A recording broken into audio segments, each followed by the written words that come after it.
जय गुरुदेव, जय भीम, जय वाल्मीकि। आज़ाद टीवी लैके आया है कौम की सोच। तो हरेक वीरवार की तरह थोड़े रूबरू हो रहे हैं। स्टूडियो का नंबर साढ़े 020363000610। आओ सतगुरु दास महाराज का ओट आसरा लैके प्रोग्राम की शुरुआत करते हैं। साडा मकसद किसी दी भावना नूं ठेस पहुँचाना नहीं। साडा मकसद है समाज में हो रही गतिविधियों नूं तुहाडे तक पहुँचाना। असी हरेक वीरवार की तरह पहला असी जिस तरह गीत लाने हैं, पहले गीत सुनांगे तो उस तो बाद असी जो साडे साथी आए हैं उन्होंने नाल गलबात करांगे तो तुसी कॉल भी कर सकते हो। जय गुरुदेव, धन गुरुदेव।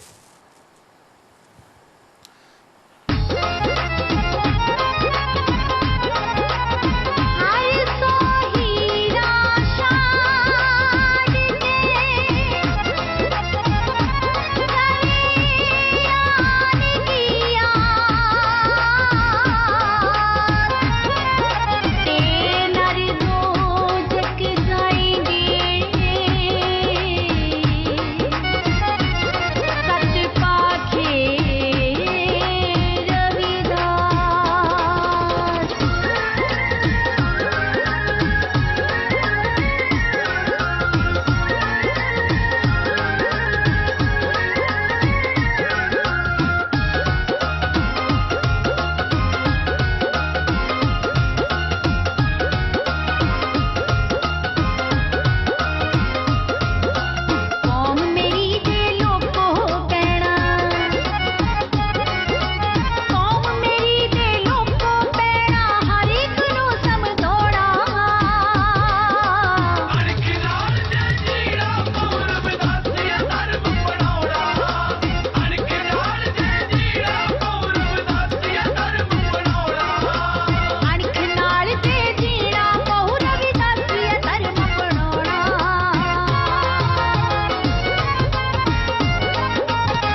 ਰਿਵਾਜ ਚਲਾਉਣੇ ਪੈਣੇ ਭੁੱਲ ਕੇ ਰੀਤ ਪੁਰਾਣੀ ਜਨਮ ਸੁਹੇਲੇ ਕਰਨੇ ਦੇ ਲਈ ਪੜੋ ਸੁਣੋ ਅੰਮ੍ਰਿਤ ਬਾਣੀ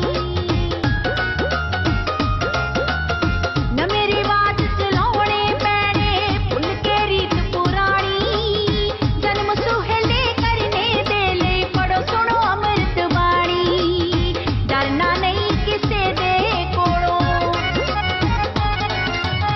ਡਰਨਾ ਨਹੀਂ ਕਿਸੇ ਦੇ ਕੋਲੋਂ ਨਾ ਹੀ ਕਿਸੇ ਡਰਾਉਣਾ ਅਣਖ ਨਾਲ ਜੇ ਜੀਣਾ ਪੂਰਬ ਦਾਸੀਆ ਧਰਮ ਬਣਾਉਣਾ ਅਣਖ ਨਾਲ ਜੇ ਜੀਣਾ ਪੂਰਬ ਦਾਸੀਆ ਧਰਮ ਬਣਾਉਣਾ ਅਣਖ ਨਾਲ ਜੇ ਜੀਣਾ ਬਹੁ ਰਵਿਦਾਸੀਆ ਧਰਮ ਬਣਾਉਣਾ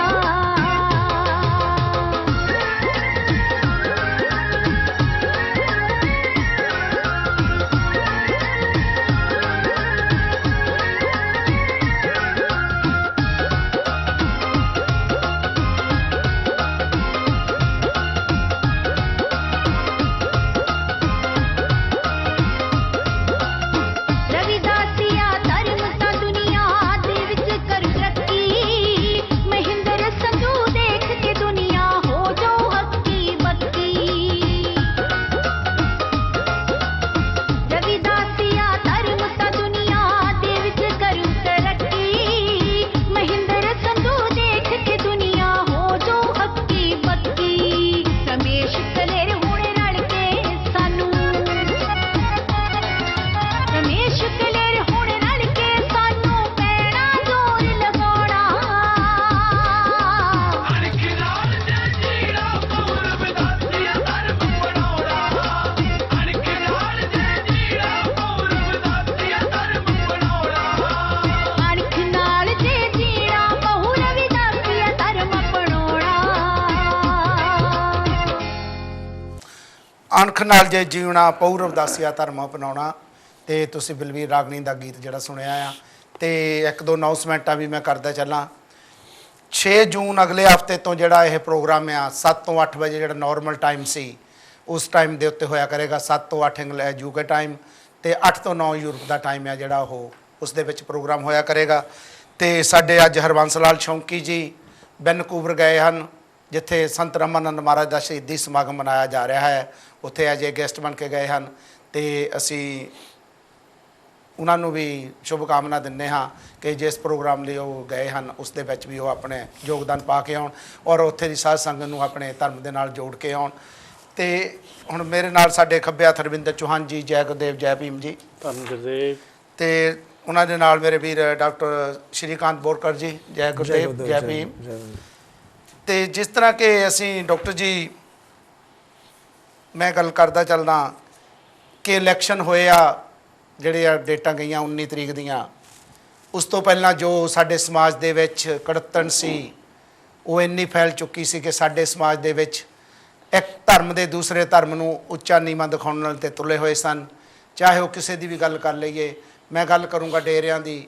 ਡੇਰਿਆਂ ਦੇ ਉੱਤੇ ਬੜਾ ਕਿੰਤੂ ਪਰੰਤੂ ਕੀਤਾ ਗਿਆ ਸਾਡੇ ਸਮਾਜ ਦੇ ਛੋਟੇ ਭੈਣਾਂ ਭਰਾਵਾਂ ਵੱਲੋਂ, ਜਿਨ੍ਹਾਂ ਨੂੰ ਵੀ ਅਸੀਂ ਵੀਰ ਹੀ ਕਹਿ ਸਕਦੇ ਹਾਂ। ਲੇਕਿਨ ਉਹਨਾਂ ਨੇ ਇਹ ਨਹੀਂ ਸੋਚਿਆ ਕਿ ਅੱਗੇ ਇਲੈਕਸ਼ਨ ਆ ਰਹੇ ਹਨ ਤੇ ਅਸੀਂ ਇਹ ਟਾਈਮ ਟਪਾ ਲਈਏ। ਤੇ ਲੇਕਿਨ ਉਹ ਜੋ ਉੱਚੀ ਨੀਵੀਆਂ ਉਹਨਾਂ ਨੇ ਡੇਰਿਆਂ ਦੇ ਬਾਰੇ ਗੱਲਾਂ ਬਾਤਾਂ ਕੀਤੀਆਂ, ਉਸ ਤੋਂ ਬਾਅਦ ਤੁਹਾਨੂੰ ਪਤਾ ਫਿਰ ਉਹ ਡੇਰਿਆਂ ਤੋਂ ਬਾਹਰ ਉਸ ਤੋਂ ਬਾਅਦ ਉਹ ਉੱਥੇ ਜਾ ਕੇ ਮਿੰਨਤਾਂ ਤਰਲੇ ਕਰਦੇ ਕਿ ਸਾਨੂੰ ਵੋਟਾਂ ਪਾਵੋ। ਲੇਕਿਨ ਵੋਟਾਂ ਪਾਈਆਂ ਜਾਂ ਨਹੀਂ ਪਾਈਆਂ, ਮੈਂ ਡੇਰਿਆਂ ਨੂੰ ਇਸ ਦੇ ਉੱਤੇ ਨਹੀਂ ਜ਼ਿੰਮੇਵਾਰੀ ਦਊਂਗਾ ਕਿ ਇਸ ਕਰਕੇ। ਲੇਕਿਨ ਉਸ ਦਾ ਰਿਜ਼ਲਟ ਕੀ ਆਇਆ ਸਾਡੇ ਸਾਹਮਣੇ। ਡਾਕਟਰ ਜੀ ਇਸ ਦੇ ਬਾਰੇ ਤੁਸੀਂ ਕੀ ਕਹਿਣਾ ਚਾਹੁੰਦੇ? ਕੀ ਅਸੀਂ ਰਵਿਦਾਸੀਏ, ਚਾਹੇ ਬੋਧੀ, ਚਾਹੇ ਅੰਬੇਡਕਰੀਏ, ਚਾਹੇ ਵਾਲਮੀਕੀਏ, ਕੀ ਅਸੀਂ ਇੱਕ ਦੂਏ ਤੇ किंतु परंतु करने ही पैदा हुए हैं? ये आपने जो सवाल किया उसमें हमारी जो कौम है और हमारी जो समाज की जो एक काम करने की जो पद्धति है, जिसकी वजह से हम बार बार मात खाते हैं और तरक्की की राह पर चढ़ते हुए लड़खड़ाते हैं, इसके ऊपर तो मैं आऊँगा ही। लेकिन इससे पहले अभी जो हाल ही में भारत में जो 2019 का जो इलेक्शन हुआ और उसके मद्देनज़र मैं बताना चाहूँगा कि जिस तरीके का एक मैंडेट मिली है एक पार्टी को, तो चाहिए ये था कि सारे भारत में उस मैंडेट के चलते उस बहुमत जनमत के चलते जल्लोष का वातावरण रहना चाहिए था, लेकिन देखा जा रहा है कि सारे भारत में सन्नाटा छाया हुआ है। जो लोग जो कल तक ये कहते थे कि भाई रिजल्ट ऐसे नहीं आ सकते, वो भी सकते में है, और जो जीत गए हैं वो भी, उनको भी यकीन नहीं हो रहा है कि क्या ये हमने ये सफलता हासिल करी है। इसके ऊपर बहुत से तर्क और वितर्क दिए जा रहे हैं, जिसमें अभी सबसे बड़ी बात यह है कि ईवीएम का जो एक फ्रॉड, उसके बारे में जो चर्चाएं चालू है सोशल मीडिया पर भी। और उसके अलावा आज जब हम यहाँ बात कर रहे हैं तो बॉम्बे में बड़े पैमाने पर बहुत से लोग, जैसे जो भूतपूर्व जस्टिस कोलसे पाटिल है और वो, और बहुत से जो लीडर्स है लीडिंग पार्टियों के, उन्होंने ईवीएम के खिलाफ में बहुत बड़ा आंदोलन शुरू कर दिया है। और आने वाले 20 जून को दिल्ली में भी बहुत बड़ा ईवीएम के खिलाफ में आंदोलन डॉक्टर साहब होने जा रहा आपने है। ये तो कहा कि ईवीएम ਦੇ ਬਾਰੇ ਮਸ਼ੀਨਾਂ ਦੇ ਬਾਰੇ ਜੋ ਵੀ ਪ੍ਰੋਟੈਸਟ ਹੋ ਰਿਹਾ ਹੈ, ਲੇਕਿਨ ਜਿਹੜੀਆਂ ਪਾਰਟੀਆਂ ਉਹਨਾਂ ਦੇ ਨੁਮਾਇੰਦੇ ਕਿੱਥੇ ਆ? ਉਹ ਤਾਂ ਉਹਨਾਂ ਪਾਰਟੀਆਂ ਦੇ ਵਿੱਚ ਰੋਡਾਂ ਤੇ ਦਿਸਦੇ ਨਹੀਂਗੇ। एकदम सही कहा आपने। 2009 में जब बीजेपी सत्ता में नहीं थी जी, उस वक्त सुप्रीम कोर्ट के सामने बीजेपी के बड़े बड़े दबंग नेताओं ने एक डेमोन्स्ट्रेशन दिया था कि ईवीएम किस तरीके से लोकशाही के खिलाफ में है जी। और किस तरीके से उसको हैक किया जा सकता है। अब उसके वही बाद आज उल्ट हो गया। हाँ, वो जी उलट हो गया। जब उन्होंने देखा कि भाई जिन लोगों को सुप्रीम कोर्ट को चाहिए था, चुनाव आयोग को चाहिए था कि इसके ऊपर कुछ कड़ी कार्रवाई करे, लेकिन जब उन्होंने देखा कि भाई इसी हथियार का इस्तेमाल करके, ईवीएम के वेपन का इस्तेमाल करके उन्होंने, कांग्रेस ने जिस तरीके से बहुमत हासिल किए थे, उसी प्रकार का उन्होंने बाजी पलट दी है। लेकिन जिसने भी ये किया हो, ये लोकशाही एक पार्टी तो जीत गई है, एक पार्टी जीत गई है, लेकिन लोकतंत्र हार गया है, लोकतंत्र की हत्या हुई है, ऐसा मैं समझता हूं। और इतना ही नहीं, भूतपूर्व जो चुनाव आयुक्त है टीएस कृष्णामूर्ति, उन्होंने भी आज, जो खुद चुनाव आयुक्त हुआ करते थे, उन्होंने भी आज उत्तरांचल दर्पण के एक न्यूज में भी उन्होंने ये कहा है कि ये चुनाव, ये ईवीएम को हैक करके जीता गया है। ਜੀ ਧੰਨਵਾਦ ਜੀ ਡਾਕਟਰ ਜੀ। ਮੈਂ ਤੁਹਾਡੇ ਵੱਲ ਫਿਰ ਆਵਾਂਗਾ। ਚੌਹਾਨ ਜੀ, ਮੈਂ ਤੁਹਾਡੇ ਕੋਲ ਟੀਵੀ ਦੇ ਬਾਰੇ ਹੀ ਗੱਲ ਕਰਾਂਗਾ ਕਿ ਕੱਲ ਮੈਨੂੰ ਯੂਰਪ ਦੀ ਧਰਤੀ ਤੋਂ ਇੱਕ ਕਲਿੱਪ ਆਇਆ ਵੀ ਕਿਸੇ ਚੈਨਲ ਦੇ ਉੱਤੇ ਭੈਣ ਮਾਇਆਵਤੀ ਨੂੰ ਇਹ ਕਿਹਾ ਗਿਆ ਕਿ ਪੇਪਰ ਦੇਖ ਕੇ ਪੜ੍ਹਦੀ ਆ, ਜਾਂ ਉਸ ਨੂੰ ਪਤਾ ਨਹੀਂ ਕੁਛ, ਜਾਂ ਇਦਾਂ ਦੀਆਂ ਗੱਲਾਂ ਬਾਤਾਂ ਜੋ ਕਲਿੱਪ ਦੇ ਵਿੱਚ ਹਨ, ਜਾਂ ਇਹ ਕਿਹਾ ਗਿਆ ਕਿ ਲੀਡਰ ਬੈਗ ਗਏ ਨਾਮ ਲੈ ਕੇ।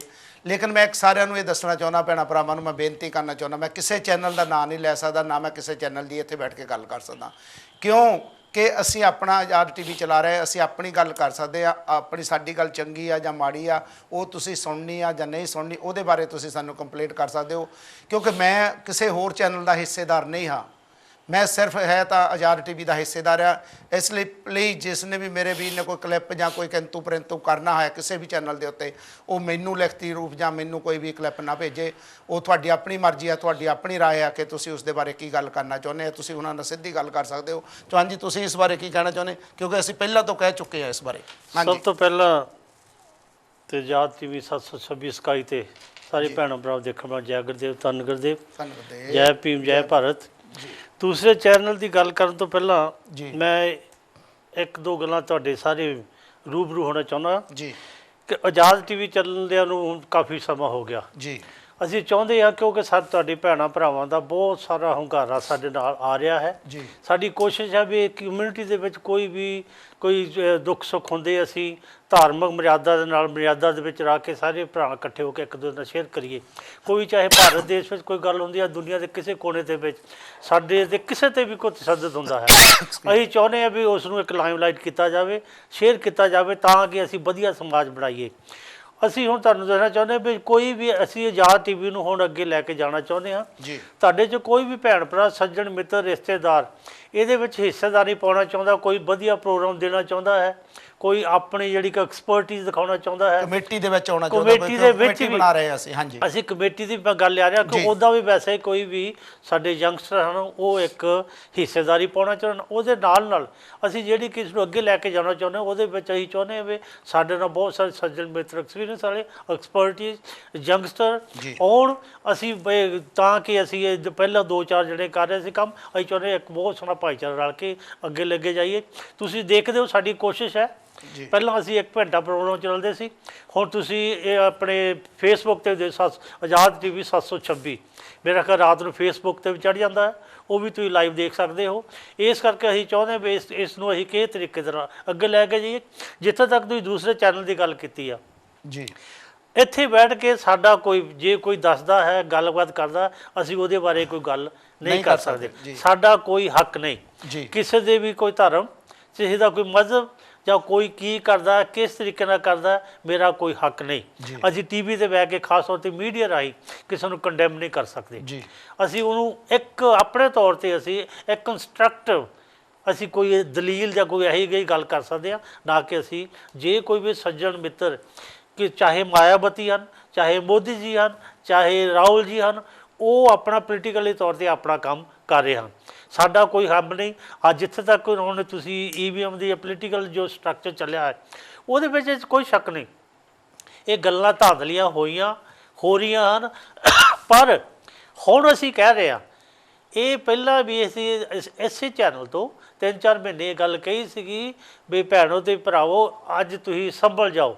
ਅਸੀਂ ਅੱਜ ਇਕੱਠੇ ਹੋ ਕੇ ਨਹੀਂ ਬੈਠੇ, ਅੱਜ ਇੱਕ ਦੂਜੇ ਦੇ ਨਾਲ ਨਹੀਂ ਰਲੇ, ਅਸੀਂ ਇਕੱਲੀਆਂ ਪਾਰਟੀਆਂ ਆਪਣਾ ਅਸੀਂ ਗੁੱਗਾ ਲਾਪ ਰਹੇ ਹਨ। ਤੁਹਾਨੂੰ ਮੈਂ ਕਿਹਾ ਵੀ ਸੀਗਾ, ਜਿਹੜੀ ਇੱਕ ਪਾਰਟੀ ਉਹਦੇ ਕੋਲ ਸੋਲਿਡ ਵੋਟ ਆ 30 ਜਾਂ 40%, ਉਹ ਵੋਟ ਜਿਹੜੀ ਤਸ ਤੇ ਮਸ ਨਹੀਂ ਹੋਣੀ, ਉਹ ਇੱਕ ਬਲੌਕ ਵੋਟ ਹੈ। ਉਹਦੇ ਨਾਲ ਉਹਨਾਂ ਦੇ ਮੁਕਾਬਲੇ ਤੇ ਭਾਵੇਂ 50-60% ਵੋਟ ਹੈ, ਉਹ ਜਿਹੜੀ 50-60% ਵੋਟ ਹੈ ਉਹਦੇ ਤੇ ਅਸੀਂ ਇੱਕ ਕੈਂਡੀਡੇਟ ਦੇ ਮੁਕਾਬਲੇ ਤੇ 3-4 ਕੈਂਡੀਡੇਟ ਖੜੇ ਹਨ। ਚਾਹੇ ਕੋਈ ਇਹ ਹੋਇਆ, ਇਹ ਪਹਿਲਾਂ ਹਿੰਟ ਮਾਰਿਆ ਵੀ ਸੀ ਮੈਂ ਵੀ ਇੱਦਾਂ ਹੋਣੀ ਆ।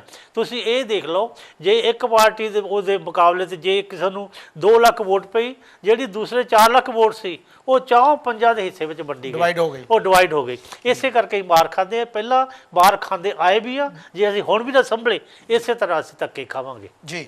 ਤੇ ਜਿਸ ਤਰ੍ਹਾਂ ਚੌਹਾਨ ਸਾਹਿਬ ਨੇ ਦੱਸਿਆ ਕਿ ਆਜ਼ਾਦ ਟੀਵੀ ਜਿਹੜੀ ਆਪਣੀ ਇੱਕ ਟੀਮ ਬਣਾਉਣੀ ਜਾ ਰਿਹਾ ਆ ਤੇ ਕਮੇਟੀ ਬਣਾਉਣੀ ਚਾਹੁੰਦਾ ਆ, ਤੇ ਜੇ ਕਿਸੇ ਵੀ ਭੈਣ ਭਰਾ ਨੇ, ਉਹਨਾਂ ਨੇ ਪਹਿਲਾਂ ਵੀ ਰਿਕੁਐਸਟ ਕਰ ਦਿੱਤੀ ਆ, ਕਿਸੇ ਵੀ ਭੈਣ ਭਰਾ ਨੇ ਉਸ ਦੇ ਵਿੱਚ ਆਪਣਾ ਹਿੱਸੇਦਾਰੀ ਕਰਨੀ ਹੋਵੇ ਜਾਂ ਆਪਣਾ ਮੈਂਬਰਸ਼ਿਪ ਬਣਨਾ ਹੋਵੇ ਜਾਂ ਪ੍ਰੈਜੈਂਟਰ ਬਣ ਕੇ ਕੰਮ ਕਰਨਾ ਹੋਵੇ ਤਾਂ ਉਹ ਆ ਸਕਦੇ। ਕਿਉਂਕਿ ਅਸੀਂ 2 ਘੰਟੇ ਆਲਰੇਡੀ ਪ੍ਰੋਗਰਾਮ ਦਿੰਦੇ ਹਾਂ, ਵੀਰਵਾਰ ਤੇ ਸੋਮਵਾਰ ਆਪ ਦੀ ਫਰਮਾਇਸ਼ ਜਿਹੜੀ ਆ, ਤੇ 2 ਘੰਟੇ ਅਸੀਂ ਵੀਕ ਦੇ ਵਿੱਚ ਰਾਹੇ ਬਗਾਹੇ ਅਸੀਂ ਜਿੰਨੇ ਵੀ ਪ੍ਰੋਗਰਾਮ ਆ, ਜਿਸ ਤਰ੍ਹਾਂ ਕਿ ਗਲਾਸਗੋ ਦਾ ਪ੍ਰੋਗਰਾਮ ਅਸੀਂ ਰਿਕਾਰਡ ਕੀਤਾ ਸੀ, ਉਹ ਲੱਗ ਚੁੱਕਾ ਲਾਸਟ ਵੀਕ।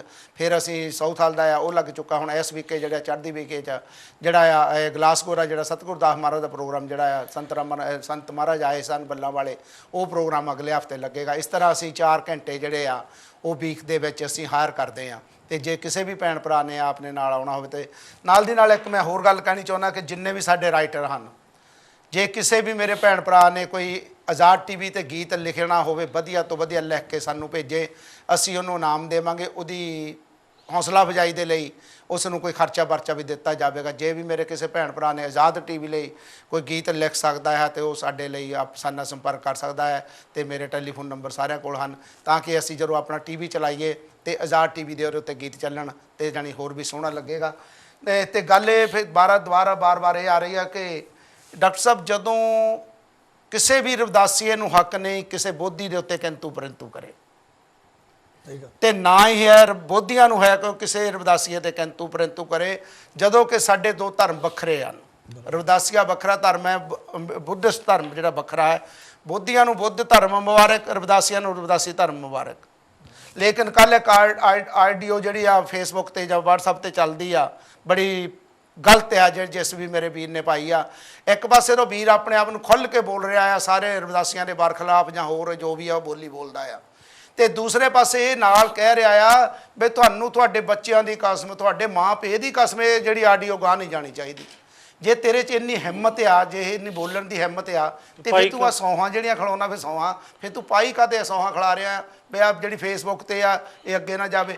ਕੀ ਡਾਕਟਰ ਸਾਹਿਬ ਸਾਨੂੰ ਇਹ ਸ਼ੋਭਾ ਦਿੰਦਾ ਹੈ ਸਾਡੇ ਧਰਮਾਂ ਆਪਸ ਵਿੱਚ ਇੱਕ ਦੂਜੇ ਧਰਮ ਦੇ ਉੱਤੇ ਕਿੰਤੂ ਪਰੰਤੂ करना? नहीं, ये कतई ये कौम को विघटन करने वाली बात है। और मुझे ऐसा लगता है कि जो इसीलिए तो हमारे ऊपर लगातार शोषण होते जा रहा है और हमें दबाया जा रहा है। और 5.5% लोग जो है वो हमारे 85% लोगों के राज कर रहे हैं, वो हमारे सीने पर वो मूंग दल रहे हैं। तो देखिए ना, अभी हाल में ही अभी देखिए लोकसभा की जो स्पीकर का इतना गरिमामय पद होता है जी, तो उस पर जो सुमित्रा महाजन जो है इतनी बीजेपी की एक सीनियर नेता, उन्होंने हिंदू टेररिस्ट प्रज्ञा सिंह जो मालेगांव बॉम्ब ब्लास्ट की अपराधी है, आज भी she is on trial, she is not been scot free, so उनका समर्थन किया। तो देखिए कि एक ऐसा समाज है जो हम पर शासन कर रहा है, लेकिन ਅਸੀਂ आपस में उनमें कितना भाईचारा है। और हम अगर बहुजन समाज बनाना चाहते हैं, बहुजनवाद की बात करते हैं, तो आपने जो बात कही, मैं थोड़ा उससे आगे जाना चाहूंगा कि भाई बोधी और रविदासिया ये तो वखरे वखरे समाज, ये तो एक ही धारा का, एक ही they are the feather of same birds और they are the birds of the same flock. तो इस तरीके से जैसा रविदास जी की विचारधारा, बुद्धा की विचारधारा और बाबा साहब की विचारधारा एक ही है, इन सारे महापुरुषों ने हमारे उत्थान के लिए काम किया है। हमें चाहिए उन महापुरुषों ने तो कह दिया, लेकिन हम लोग डिवाइड कर रहे हैं, हम एक दूसरे को ऐसे किंतु परंतु करके, तो हमें इस बात से बचना चाहिए, हमें ऐसे बचना चाहिए। और खास तौर पर जो कार्यकर्ता है, किसी जैसा बहुजन समाज पार्टी के कार्यकर्ता है, उन्हें भी ये चाहिए कि वो संयम बरते। मैं बार बार ये कह रहा हूं कि जिस प्रकार से उनका भी साधु समाज है, आरएसएस का भी साधु समाज है, ब्राह्मणवादियों की व्यवस्था की उनकी ट्रेडिशनल मीडिया है, तो हमें भी हमारे अलग अलग प्रकार के, अलग अलग विचारधारा के लोगों को साथ में इकट्ठा लेकर काम करना पड़ेगा। और वो इकट्ठा आए, इसके लिए सबको जोड़ने के लिए एक विचारधारा का निर्माण करना, जो हो चुका है उसको आगे बढ़ाना पड़ेगा। डॉक्टर जी, मैं एक फेस ਦੇ ਵਿੱਚ ਗੱਲ ਜਾਨਣਾ, ਜਿਹੜੇ BSP ਬਹੁਜਨ ਸਮਾਜ ਪਾਰਟੀ, हाँ जी, ਉਹਦਾ ਮਤਲਬ ਇਹ ਨਹੀਂ ਵੀ ਇੱਕ ਦੋ ਜਿਹੜੀ ਕਮਿਊਨਿਟੀ ਦਾ ਉਹਦਾ ਆ, सारे 50 ਸਾਰੇ ਸਮਾਜ ਦੀ ਆ, सारे समाज 85% ਤੇ लोग। ਫਿਰ ਅਸੀਂ ਕਿੱਦਾਂ ਕਹਿ ਦਿੰਨੇ ਆ ਫਲਾਣੇ ਦੀ ਪਾਰਟੀ ਆ ਤਾਂ ਫਲਾਣੇ ਦੀ ਪਾਰਟੀ ਆ, ਤੇ ਇਹ ਜਿਹੜਾ ਇਹ ਤਾਂ ਕੋਈ ਉਹਦੇ ਉੱਤੇ ਜਿਹੜੀ ਸਟੈਂਪ ਲਾ ਕੇ ਆਪਣੇ ਆਪ ਤੇ ਨਾਮ ਕਰ ਲੈਣੀ ਵੀ ਮੇਰੀ ਪਾर्टी ਆ, ये तो कोई बेवकूफ़ी कह सकता है। ठीक। क्योंकि हमारे जो महापुरुषों के, जो बीएसपी के और बामसेप के प्रोग्राम में जो चित्र लगाए जाते हैं, उसमें तो हम आदिवासी से लेकर तो घासीदास और सारे के सारे जो है ओबीसी तक, इन सारे महापुरुषों को लेकर, पेरियार से लेकर नारायण गुरु से लेकर तो बिरसा मुंडा तक, सारे को हम इस्तेमाल करते हैं। चौहान जी ਤੁਸੀਂ ਕੀ ਕਹਿਣਾ ਚਾਹੁੰਦੇ ਹੋ? देखो जी, ये बड़ा एक सेंसिटिव मुद्दा है, इशू है ਜੀ। ਇਹਦੇ ਵਿੱਚ ਕੋਈ ਸ਼ੱਕ ਨਹੀਂ। ਹੁਣ ਸਾਰੀ ਇੱਕ ਜਿਹੜੀ ਕੀ ਨਾ ਬਿੱਲੀ ਪਿੰਜਰੇ ਤੋਂ ਬਾਹਰ ਆ ਚੁੱਕੀ ਹੈ ਜੀ, ਸਾਰਿਆਂ ਨੂੰ ਪਤਾ ਕੀ ਕੁਝ ਹੋ ਰਿਹਾ ਹੈ ਜੀ। ਅਸੀਂ ਬਾਹਰ ਹੀ ਤੇ ਉਹ ਖਾਧੀ ਹੈ, ਜਿਸ ਤਰ੍ਹਾਂ ਤੁਸੀਂ ਕਹੀ BSP ਪਾਰਟੀ ਦੇ ਵਿੱਚ ਅਸੀਂ ਸਾਰੇ ਹੀ ਆਉਂਦੇ ਹਾਂ ਜੀ। BSP ਪਾਰਟੀ ਦੇ ਨਾਲ ਅਸੀਂ ਇੱਕ ਰਵਿਦਾਸੀਆ ਗਰੁੱਪ ਕਹਿ ਲਓ, ਧਰਮ ਕਹਿ ਲਓ, ਕੁਛ ਕਹਿ ਲਓ ਜਾਂ ਪਾਰਟੀ ਕਹਿ ਲਓ, ਉਹਦੇ ਨਾਲ ਬੁੱਧ ਪਾਰਟੀ ਕਹਿ ਲਓ ਜਾਂ ਕੁਛ ਵੀ ਕਹਿ ਲਓ, ਅਸੀਂ ਆਪਣੇ ਤਿੰਨੇ ਨੇ ਆਪਣੇ ਇੱਕ ਮੁੱਦੇ ਬਣਾ ਕੇ ਨਾ, ਆਪਣਾ ਤਿੰਨਾਂ ਨੇ ਇੱਕ ਲਕੀਰਾਂ ਵਾਹ ਕੇ ਇਹ ਆਪਣਾ ਚੱਲਣਾ ਸ਼ੁਰੂ ਕਰ ਦਿੱਤਾ। ਅਸੀਂ ਐਜ਼ ਏ ਹੋਲ ਪੂਰੀ ਕੌਮ ਵੱਲ ਨਹੀਂ ਦੇਖਿਆ ਵੀ ਸਾਡੀ ਮੱਤ ਕਿਉਂ ਮਾਰੀ ਗਈ, ਅਸੀਂ ਕਿਸੇ ਚੰਗੇ ਪਾਸੇ ਨਹੀਂ ਲੱਗ ਸਕਦੇ। ਇਸੇ ਕਰਕੇ ਜਿਹੜੀ ਵਿਰੋਧੀ ਧਿਰ ਹੈ, ਉਹਨੇ ਇੱਕ ਇਸੇ ਤਰ੍ਹਾਂ ਦਾ ਪੱਤਾ ਖੇਲਿਆ, ਉਹਨੂੰ ਪਤਾ ਸੀ, ਉਹ ਇਸੇ ਤਰ੍ਹਾਂ ਦਾ ਪੱਤਾ ਖੇਲਿਆ, ਸਾਰਿਆਂ ਨੂੰ ਡਿਵਾਈਡ ਕਰਕੇ ਉਦੋਂ ਬਾਅਦ ਉਹ ਇੱਕ ਜੇਤੂ ਕਰਾਰ ਹੋਏ। ਇਸ ਕਰਕੇ ਜਿਹੜਾ ਕਿ ਅਸੀਂ ਇਸ ਚੀਜ਼ ਦਾ ਸਮਝ, ਜਿੰਨਾ ਚਿਰ ਇੱਕ ਸਾਡਾ ਸਾਂਝਾ ਫਰੰਟ, ਉਹਦੇ ਵਿੱਚ ਪਹਿਲੀ ਗੱਲ ਤਾਂ ਅਸੀਂ ਇਲੈਕਸ਼ਨਾਂ ਤੋਂ ਪਹਿਲਾਂ ਅਸੀਂ ਇੱਕ ਦੂਏ 'ਤੇ ਇੰਨਾ ਚਿੱਕੜ ਸੁੱਟਿਆ, ਅਸੀਂ ਇੱਕ ਦਿਨ ਨੂੰ ਅੱਧਾ ਬੰਦਾ ਭਲਾ ਕਿਹਾ। ਸ਼੍ਰੀ ਗੁਰੂ ਰਵਿਦਾਸ ਮਹਾਰਾਜ ਜੀ ਆਪਣੇ ਵੇਲੇ 'ਤੇ ਜਾਂ ਜੋ ਉਹਨਾਂ ਨੇ ਕੰਮ ਕੀਤਾ ਸਾਰਿਆਂ ਨੂੰ ਪਤਾ, ਸਰਬ ਸਾਂਝੀ ਉਹਨਾਂ ਨੇ ਇੱਕ ਮੈਸੇਜ ਦਿੱਤਾ। ਉਹਦੇ ਬਾਅਦ ਭਗਵਾਨ ਬੁੱਧ ਜੀ ਨੇ, ਉਹਨਾਂ ਨੇ ਇੱਕ ਸਾਂਝਾ ਮੈਸੇਜ ਦਿੱਤਾ। ਅਸੀਂ ਕਿਉਂ ਇੱਕ ਦਿਨ ਛੋਟਾ ਵੱਡਾ ਕਹਿਣਾ ਸ਼ੁਰੂ ਕਰ ਦਿੱਤਾ? ਅਸੀਂ ਇੱਕ ਦਿਨ ਨੂੰ ਕਹਿਤਾ, ਕਈ ਇਹ ਵੀ ਸੁਣਿਆ ਸਿਰਫ ਇਹ ਲੋਕਾਂ ਨੇ ਕਿ ਬਾਬਾ ਸਾਹਿਬ ਸ਼੍ਰੀ ਗੁਰੂ ਰਵਿਦਾਸ ਮਹਾਰਾਜ ਤੋਂ ਬਹੁਤ ਉੱਪਰ ਹੋ ਕੇ ਜਾਣ, ਉਹ ਸਾਡੇ ਇੱਕ ਧਰਮ ਲੀਡਰ, ਸਾਡੇ ਗੁਰੂ ਹਨ। ਸ਼੍ਰੀ ਗੁਰੂ ਰਵਿਦਾਸ ਮਹਾਰਾਜ ਜੀ, ਇਹ ਮੇਰੀ ਇੱਕ ਆਪਣੀ ਸੋਚ ਹੈ, ਮੈਂ ਕਿਸੇ ਨੂੰ ਕਹਿ ਰਿਹਾ। ਸ਼੍ਰੀ ਗੁਰੂ ਰਵਿਦਾਸ ਮਹਾਰਾਜ ਜੀ ਅਧਿਆਤਮਕ ਤੌਰ 'ਤੇ ਇੱਕ ਸਪਿਰਿਚੁਅਲ, ਉਹਨਾਂ ਨੇ ਇੱਕ ਬਾਣੀ ਦਿੱਤੀ, ਇੱਕ ਰੱਬ ਦੇ ਨਾਲ ਜੋੜਨ ਦੀ ਗੱਲ ਕੀਤੀ। ਜਿੱਥੇ ਤੱਕ ਬਾਬਾ ਸਾਹਿਬ ਦੀ ਗੱਲ ਹੈ, ਬਾਬਾ ਸਾਹਿਬ ਦਾ ਇੱਕ ਉਹਨਾਂ ਨੇ ਇੱਕ ਸੰਵਿਧਾਨ ਰਚ ਕੇ ਪੋਲੀਟੀਕਲੀ ਇਸ ਤਰੀਕੇ ਨਾਲ ਇੱਕ ਸਾਡੇ ਸੰਵਿਧਾਨ ਰਚ ਕੇ ਇੱਕ ਦੱਬੇ ਕੁਚਲੇ ਸਮਾਜ ਨੂੰ ਉੱਤੇ ਚੱਕਿਆ। ਇਸ ਕਰਕੇ ਅਸੀਂ ਕੰਪੇਅਰ ਨਾ ਕਰੀਏ ਇੱਕ ਦੂਜੇ ਨੂੰ। ਅਸੀਂ ਇੱਥੇ ਹੁਣ ਬ੍ਰੇਕ ਤੇ ਜਾਵਾਂਗੇ। ਬ੍ਰੇਕ ਤੋਂ ਬਾਅਦ ਤੁਹਾਡੇ ਲਾਈਵ ਕਾਲਾਂ ਲਵਾਂਗੇ 0203630610। ਉਸ ਤੋਂ ਬਾਅਦ ਹੋਰ ਵੀ ਮੁੱਦੇ ਹਨ, ਅਸੀਂ ਉਸ ਤੇ ਵੀ ਗੱਲ ਕਰਾਂਗੇ। ਜਿਸ ਵੀ ਮੇਰੇ ਭੈਣ ਭਰਾ ਨੇ ਕਾਲ ਕਰਨੀ ਹੋ ਤੁਸੀਂ ਕਾਲ ਕਰ ਸਕਦੇ ਹੋ। ਜੈ ਗੁਰਦੇਵ, ਧੰਨ ਗੁਰਦੇਵ, ਜੈ ਭੀਮ, ਜੈ ਭਾਰਤ।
ਗੁਰਦੇਵ। ਜੈ ਭੀਮ ਜੈ ਭਾਰਤ। ਬ੍ਰੇਕ ਤੋਂ ਬਾਅਦ ਤੁਹਾਡੇ ਰੂਬਰੂ ਹੋਏ ਆ 020363000610 ਤੇ ਤੁਸੀਂ ਕਾਲ ਕਰ ਸਕਦੇ ਹੋ। ਨਾਲ ਦੀ ਨਾਲ ਮੈਂ ਦੱਸ ਦੇਵਾਂ ਜਿਹੜਾ ਅੱਜ ਦਾ ਪ੍ਰੋਗਰਾਮ ਹੈ ਲਾਸਟ ਪ੍ਰੋਗਰਾਮ ਹੈ ਜਿਹੜਾ 5 ਤੋਂ 6 ਦਾ ਹੈ ਤੇ ਨੈਕਸਟ ਵੀਕ 6 ਜੂਨ ਤੋਂ ਜਿਹੜਾ ਨਾਰਮਲ ਟਾਈਮ 7 ਤੋਂ 8 ਹੋ ਜਾਏਗਾ ਕਿਉਂਕਿ ਰਮਜ਼ਾਨ ਦਾ ਮਹੀਨਾ ਚੱਲਦਾ ਸੀ, ਇਸ ਕਰਕੇ ਅਸੀਂ ਟਾਈਮ ਜਿਹੜਾ ਚੇਂਜ ਕੀਤਾ ਸੀ। ਤੇ ਉਸ ਤੋਂ ਬਾਅਦ ਹੁਣ 6 ਜੂਨ ਤੋਂ ਜਿਹੜਾ ਆ ਪ੍ਰੋਗਰਾਮ 7 ਤੋਂ 8 ਯੂਕੇ ਟਾਈਮ ਤੇ 8 ਤੋਂ 9 ਜਿਹੜਾ ਟਾਈਮ ਆ ਉਹ ਜਿਹੜਾ ਆ ਯੂਰਪ ਦਾ ਟਾਈਮ ਹੋਵੇਗਾ। ਤੇ ਜਿਸ ਤਰ੍ਹਾਂ ਪਹਿਲਾ ਪ੍ਰੋਗਰਾਮ ਚੱਲਦੇ ਸੀ ਉਸੇ ਤਰ੍ਹਾਂ ਚੱਲੇਗਾ। ਤੇ ਟੋਨੀ ਜੀ ਦਾ ਪ੍ਰੋਗਰਾਮ ਜਿਹੜਾ ਆ ਨੈਕਸਟ ਮੰਥ ਤੋਂ ਜਿਹੜਾ ਰੈਗੂਲਰ ਜਿਹੜਾ ਆ ਉਹ ਆਪ ਕੀ ਫਰਮਾਇਸ਼ ਹੋ ਜਾਏਗਾ। ਤੇ ਜੋ ਪ੍ਰੋਗਰਾਮ ਦੋ ਅਸੀਂ ਕਰਦੇ ਹਾਂ ਜਿਹੜੇ ਲੈ ਕੇ ਜਿਸ ਦੇ ਵਿੱਚ ਅਸੀਂ ਵੀਡੀਓ ਲਾਉਂਦੇ ਆ ਉਹ ਵੀ ਰੈਗੂਲਰ ਹੋ ਜਾਏਗਾ। ਤੇ ਜਿਸ ਤਰ੍ਹਾਂ ਮੈਂ ਪਹਿਲਾਂ ਵੀ ਟੋਨੀ ਦੀ ਰੈਗੂਲਰ ਟਾਈਮ ਕੀ ਆ? ਇਹ 5 ਤੋਂ 6 ਉਹਨਾਂ ਦਾ 5 ਤੋਂ 6 ਮੰਡੇ 5 ਤੋਂ 6 ਹੈ। ਤੇ ਜੇ ਕਿਸੇ ਵੀ ਮੇਰੇ ਭੈਣ ਭਰਾ ਨੇ ਮੈਂ ਕਿਹਾ ਸੀਗਾ ਵੀ ਕੋਈ ਨਾਮ ਆਪਣਾ ਵਿੱਚ ਐਡ ਕਰਾਉਣਾ ਹੋਵੇ ਤੇ ਉਹ ਤੁਸੀਂ ਬਾਅਦ 'ਚ ਮੈਨੂੰ ਫੋਨ ਕਰ ਸਕਦੇ ਹੋ ਜਾਂ ਇੱਥੇ ਕਾਲ ਵੀ ਕਰ ਸਕਦੇ ਹੋ। ਤੇ ਡਾਕਟਰ ਜੀ ਮੈਂ ਇੱਕ ਜਿਹੜਾ ਮੁੱਦਾ ਇਸ ਵੇਲੇ ਭਾਰਤ ਦੇਸ਼ ਦੇ ਵਿੱਚ ਹੈ, ਹਾਲੇ ਗੌਰਮੈਂਟ ਬਣੀ ਨਹੀਂ ਜਾਂ ਗੌਰਮੈਂਟ ਬਣ ਗਈ ਆ ਗੌਰਮੈਂਟ, ਲੇਕਿਨ ਜਿਹੜੀ ਡਾਕਟਰ ਪਾਇਲ ਤੜਵੀ ਹੈ ਬੰਬੇ ਮਹਾਰਾਸ਼ਟਰ ਤੋਂ, ਸਾਡੇ ਬੇਟੀ ਜਿਹੜੀ ਆ ਡਾਕਟਰ ਸੀਗੀ, ਉਸ ਨੂੰ 3 ਲੜਕੀਆਂ ਨੇ ਬੜਾ ਉਹਨੂੰ ਜਾਤੀ ਸੂਚਕ ਜਿਹੜੇ ਸ਼ਬਦ ਬੋਲੇ, ਗਲਤ ਲਫ਼ਜ਼ ਬੋਲੇ, ਜਿਸ ਕਰਕੇ ਉਹਨੂੰ ਹੱਤਿਆ ਕਰਨੀ ਪਈ, ਆਪਣੇ ਆਪ ਨੂੰ सुसाइड करना पड़ा। देखिए उस बारे की कहना चाहते हो? रमेश जी, रोहित वेमुला की हत्या का जो जख्म था वो भरा ही नहीं कि अभी ये जो हमारी बहन है जो भील समाज की, एक आदिवासी समाज की, वो कितने संघर्ष के बाद में वो डॉक्टर के ओहदे तक पहुंची और उसको हेमा आहूजा, अंकिता खंडेलवाल और 3 लड़कियां हैं। हाँ, ये 3 लड़कियां, ये डॉक्टर थी उसके सीनियर, इन्होंने उसको इतना परेशान किया, इतना टॉर्चर किया कि उसने खुदकुशी कर ली। और यहाँ तक कि अभी लेटेस्ट न्यूज़ ये है कि उसके वकील ने बताया, वो पायल तड़वी के केस में जो पैरवी कर रहे हैं, कि ये आत्महत्या नहीं, ये हत्या है, क्योंकि पायल तड़वी के शरीर पर कुछ जख्म के निशान पाए गए हैं। तो जातिवाद का और ब्राह्मणवाद का जहर कितनी बुरी तरह हमारे समाज के रगों में दौड़ रहा है, ये इस घटना से हमें पता चलता है। और डॉक्टर पायल तड़वी की जो हत्या हुई, आत्महत्या हुई, इसके खिलाफ में ख़ास तौर पर महाराष्ट्र में जो हमारे जो अम्बेडकरवादी जो संगठन है वो बड़े पैमाने पर सामने आई। और जो कैंडल मार्च का जो फार्स करने वाले जो बाकी की जो सिविल सोसाइटी वो कोई नहीं आया और ना ही मेन स्ट्रीम मीडिया में इसको अच्छी तरह से कवर किया गया। लेकिन जब से अम्बेडकरवादियों ने इसको बड़े पैमाने पर हाथ में लिया, वो तीनों लड़कियां आरोपी वो अभी सलाखों के पीछे है और इसके ऊपर कार्रवाई हो रही है। जी, ये बहुत ही बुरी बात। ਜਿਹੜੇ ਸਾਡੇ ਡਾਕਟਰ ਪਾਇਲ ਤੜਵੀ ਆ ਬੱਚੀ ਜਿਹੜੀ ਕਿ ਪਤਾ ਨਹੀਂ ਉਹ ਕਿਸ ਹਾਲਾਤ ਦੇ ਵਿੱਚੋਂ ਘਰ ਦਾ ਕਿੱਦਾਂ ਉਹਨਾਂ ਦੇ ਮਾਂ-ਬਾਪ ਨੇ ਉਹਨੂੰ ਪੜਾਇਆ ਹੋਊਗਾ, ਕਿਸ ਤਰ੍ਹਾਂ ਉਹਨਾਂ ਨੇ ਸਕੂਲ ਦੀ ਫੀਸ ਦਿੱਤੀ ਹੋਗੀ ਤੇ ਕਾਲਜ ਦੀ ਦਿੱਤੀ ਹੋ, ਡਾਕਟਰ ਜਦੋਂ ਬਣ ਲਏ ਉਹਨਾਂ ਨੇ ਦਿੱਤੇ ਹੋਗੇ ਪੈਸੇ ਮਾਂ-ਬਾਪ ਨੇ, ਔਰ ਸੁਪਨੇ ਕਿੰਨੇ ਦੇਖੇ ਹੋਗੇ ਕਿ ਸਾਡੀ ਬੱਚੀ ਜਦੋਂ ਡਾਕਟਰ ਬਣੇਗੀ ਸਾਡੇ ਘਰ ਦਾ ਜਿਹੜਾ ਹਾਲਾਤ ਹੈ ਸੁਧਰ ਜਾਣਗੇ, ਜਾਂ ਉਸ ਦੀ ਸ਼ਾਦੀ ਹੋਵੇਗੀ ਤਾਂ ਉਸ ਦਾ ਜਿਹੜਾ ਪਰਿਵਾਰ ਹੈ, ਸਹੁਰਾ ਪਰਿਵਾਰ ਆ, ਕਿੰਨਾ ਸੋਹਣੇ ਤਰ੍ਹਾਂ ਤਰੀਕੇ ਨਾਲ ਰਹਿਣਗੇ। ਲੇਕਿਨ ਇਹ ਸੁਪਨੇ ਹੀ ਰਹਿ ਗਏ ਉਹਨਾਂ ਦੇ। ਤੇ ਲੇਕਿਨ ਇਹ ਜਿਹੜਾ ਸਾਡਾ ਸਮਾਜ ਆ ਇਹ ਕਿਸੇ ਨੂੰ ਬਖਸ਼ਣ ਵਾਲਾ ਸਮਾਜ ਨਹੀਂ ਹੈ। ਸਾਡੇ ਸਮਾਜ ਦੇ ਉੱਤੇ ਦਾ ਦਿਨ ਦਿਹਾੜੇ ਹਰ ਰੋਜ਼ ਹਰ ਵੇਲੇ ਹੀ ਜਾਣੀ ਤਲਵਾਰ ਲਟਕਦੀ ਰਹਿੰਦੀ ਆ। ਇਹ ਪਤਾ ਨਹੀਂ ਕਿਉਂ ਸਾਡੇ ਸਮਾਜ ਦੇ ਪਿੱਛੇ ਲੋਕ ਪਏ ਹੋਏ ਹਨ। ਸਾਡਾ ਸਮਾਜ ਇਸ ਤਰ੍ਹਾਂ ਦਾ ਹੋ ਚੁੱਕਾ, ਸਾਡਾ ਸਮਾਜ ਆਦੀ ਹੋ ਚੁੱਕਾ ਇਹਨਾਂ ਚੀਜ਼ਾਂ ਨੂੰ ਸਹਿਣ ਕਰਨ ਦਾ। ਲੇਕਿਨ ਜਿੰਨਾ ਚਿਕਰ ਇਹਨਾਂ ਵਿੱਚੋਂ ਫੂਲਣ ਦੇਵੀ ਨਹੀਂ ਬਣਦੀ ਜਾਂ ਕੋਈ ਹੋਰ ਨਹੀਂ ਬਣਦਾ, ਉਹਨਾਂ ਚਿਕਰ ਮੇਰਾ ਖਿਆਲ ਹੈ ਜਿਹੜੇ ਅਤਿਆਚਾਰ ਰੁਕਣੇ ਨਹੀਂ, ਇਸ ਤਰ੍ਹਾਂ ਚੱਲਦੇ ਰਹਿਣਗੇ। ਜਾਂ ਗੌਰਮੈਂਟਾਂ ਦੇ ਵਿੱਚ ਜਿਹੜੇ ਸਾਡੇ ਰਿਜ਼ਰਵੇਸ਼ਨ ਦੇ ਉੱਤੇ ਜਿਹੜੇ ਆਪਣੇ ਸੀਟਾਂ ਜਿੱਤ ਕੇ ਜਾਂਦੇ ਹਨ, ਉਹ ਜਿੰਨਾ ਚਿਕਰ ਨਹੀਂ ਬੋਲਦੇ ਉਹਨਾਂ ਚਿਕਰ ਸ਼ਾਇਦ ਸਾਡਾ ਕੋਈ ਸੁਧਾਰ ਨਹੀਂ ਹੋ ਸਕਦਾ। ਬਾਕੀ ਤਾਂ ਜੋ ਹਾਰ ਗਏ ਉਹਨਾਂ ਨੇ ਕੀ ਕਰਨਾ, ਉਹ ਵੀ ਅੱਜ ਸੜਕਾਂ ਤੇ ਨਹੀਂ ਕੋਈ ਆਇਆ। ਜਿਸ ਤਰ੍ਹਾਂ ਕਹਿੰਦੇ ਕਿ ਮਸ਼ੀਨਾਂ ਦੀ ਗੜਬੜੀ ਆ, ਜਿਹੜੇ ਲੀਡਰ ਆ ਉਹ ਆਪਣੇ ਅੰਦਰ ਏਸੀ ਰੂਮਾਂ ਦੇ ਵਿੱਚ ਬੈਠ ਗਏ ਆ, ਉਹਨਾਂ ਨੇ ਪੈਸਾ ਕਮਾਇਆ ਪਹਿਲਾਂ ਦੇ 15-20 ਸਾਲ ਤੋਂ। ਤੇ ਲੇਕਿਨ ਦੁੱਖ ਕਿਹਨਾਂ ਨੂੰ ਹੈ? ਦੁੱਖ ਆਪਾਂ ਨੂੰ ਹੈ। ਅਸੀਂ ਇਹ ਨਹੀਂ ਕਹਿ ਸਕਦੇ ਕਿ ਇੰਗਲੈਂਡ 'ਚ ਰਹਿਣ ਵਾਲਿਆਂ ਨੂੰ ਦੁੱਖ ਹੈ, ਅਮਰੀਕਾ ਕੈਨੇਡਾ 'ਚ ਰਹਿਣ ਵਾਲਿਆਂ ਨੂੰ ਦੁੱਖ ਹੈ, ਯੂਰਪ 'ਚ ਨਹੀਂ।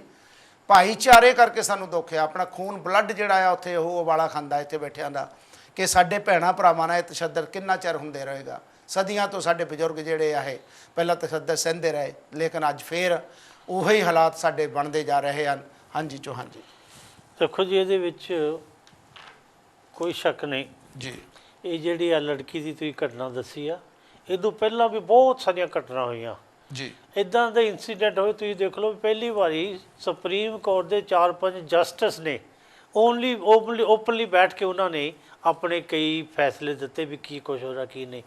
RBI ਦੇ ਵਿੱਚ ਇੰਟਰਫੀਅਰੈਂਸ ਹੋਈ, ਉਹਦੇ ਵਿੱਚ ਕਿੰਨੇ ਖੂਨ ਖਰਾਬੇ ਹੋਏ। ਉਹਦੇ ਵਿੱਚ ਫਿਰ ਅਸੀਂ ਇਹ ਕਹਿ ਸਕਦੇ ਹਾਂ ਸਾਨੂੰ ਇੱਕ ਥੋੜ੍ਹੀ ਜਿਹੀ ਆਸ ਸੀ ਵੀ ਅਸੀਂ ਕਿਸੇ ਤਰੀਕੇ ਦੇ ਨਾਲ ਸਾਡੀ ਆਪਣੀ ਰੈਪਰੈਜ਼ੈਂਟੇਸ਼ਨ ਬਣੂਗੀ ਤਾਂ ਕਿ ਅਸੀਂ ਉਹਦੇ ਆਧਾਰ 'ਤੇ ਥੋੜ੍ਹਾ ਮੋਟਾ ਸੁਧਾਰ ਆਊਗਾ। ਪਰ ਉਹਦੇ ਵਿੱਚ ਮੈਂ ਫਿਰ ਉੱਥੇ ਆ ਗਿਆ। ਅਸੀਂ ਇਹ EVM ਦਾ ਰੌਲਾ ਪਾਉਂਦੇ ਰਹੇ ਇਲੈਕਸ਼ਨਾਂ ਤੋਂ ਪਹਿਲਾਂ ਵੀ ਅਤੇ ਹੁਣ ਵੀ ਪਾ ਰਹੇ ਹਾਂ। ਉਦੋਂ ਪਹਿਲਾਂ ਵੀ ਅਸੀਂ ਕਈ ਇਹ ਵੀ ਗੱਲਾਂ ਸੁਣੀਆਂ ਜਾਂ ਵੀ ਇਹੋ ਮਸ਼ੀਨਾਂ ਯੂਜ਼ ਕੇ ਵੀ ਜਿਹੜੀਆਂ ਪਿਛਲੀਆਂ ਇਲੈਕਸ਼ਨਾਂ ਹੋਈਆਂ ਸੀ ਉਹਨਾਂ ਨੇ ਇੱਕ ਪਾਰਟੀ ਨੂੰ ਜਿਤਾਉਣਾ ਵੀ ਉਹ ਹੁਣ ਯੂਜ਼ ਕਰਕੇ ਹੁਣ ਤਾਂ ਇਹ ਗੱਲ ਕਿੰਨੀ ਸੱਚੀ ਆ ਕੀ ਨਹੀਂ ਉਹਦੇ ਹਿਸਾਬ ਦੇ ਨਾਲ ਇਹ ਜਿਹਾ ਰੌਲਾ ਗੋਲਾ ਪਿਆ। ਪਰ ਅਸੀਂ ਹੁਣ ਉੱਦਾਂ ਤਾਂ ਕਹਿ ਤਾਂ ਦਿੰਦੇ TV ਦੇ ਜਾਂ Facebook 'ਤੇ ਜਿਹੜੀਆਂ ਪਾਰਟੀਆਂ ਹਨ ਜਿਨ੍ਹਾਂ ਨੂੰ ਇਹਨਾਂ 'ਤੇ ਅਸਰ ਹੋਇਆ ਉਹ ਕਿੰਨੀਆਂ ਕੁ ਸਾਹਮਣੇ ਆ ਕੇ ਇਹਦਾ ਡੈਮੋਸਟ੍ਰੇਟ ਕਰ ਰਹੀਆਂ, ਕਿੰਨਾ ਉਹਨਾਂ ਨੇ ਐਕਸੈਪਟ ਕਰ ਲਿਆ ਇਸ ਚੀਜ਼ ਨੂੰ, ਉਹਨਾਂ ਨੇ ਐਕਸੈਪਟ ਹੀ ਕਰ ਲਿਆ। ਅਸੀਂ ਬਾਹਰ ਬੈਠੇ Facebook 'ਤੇ ਐਵੇਂ ਇੱਕ ਗੱਲ ਛੱਡ ਦਿੰਦੇ ਹਾਂ।